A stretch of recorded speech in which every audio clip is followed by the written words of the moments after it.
Guna memastikan pengamanan pemilu, Kodim Oki menggelar apel gelar pasukan yang dipimpin langsung oleh Brigjen TNI RD Jamil Lumintang, merupakan Kepala Staf Ahli Kasat Bidang Keamanan Konflik Komunal Mabes TNI AD.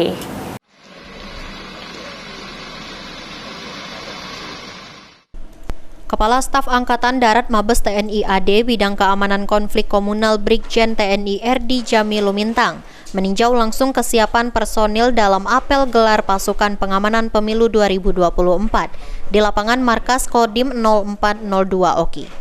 Selain diikuti oleh seluruh prajurit dan Babinsa serta Koramil se-Kabupaten Oki, apel juga diikuti personil gabungan Polri, Pol PP, dan unsur Forkopimda.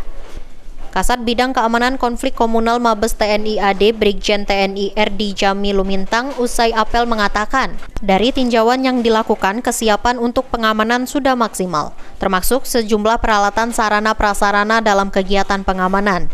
Namun RD berharap agar tetap ada kerjasama dan kolaborasi dari leading sektor untuk mengatasi jika ada kendala saat pelaksanaannya, agar pemilu 2024 bisa berjalan dengan lancar tanpa adanya gangguan dan kendala berarti, terkhusus pengawalan saat distribusi logistik pemilu.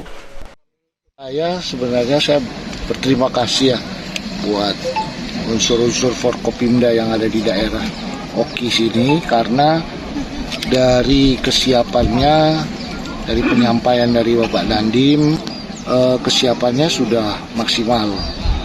Jadi mudah-mudahan penyelenggaraannya dapat diselenggarakan dengan bagus, dengan baik, sukses, lancar, aman. Nah, kegiatan itu.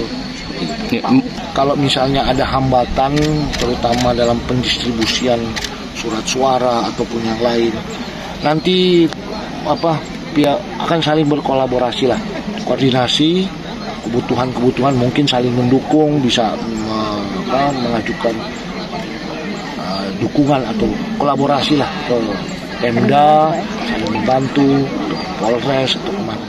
Dalam pengamanan pemilu 2024, setidaknya ada total 200 personil dikerahkan, terdiri dari gabungan TNI AD Kodim 0402 Oki, Polri, Satpol PP, dan BPBD.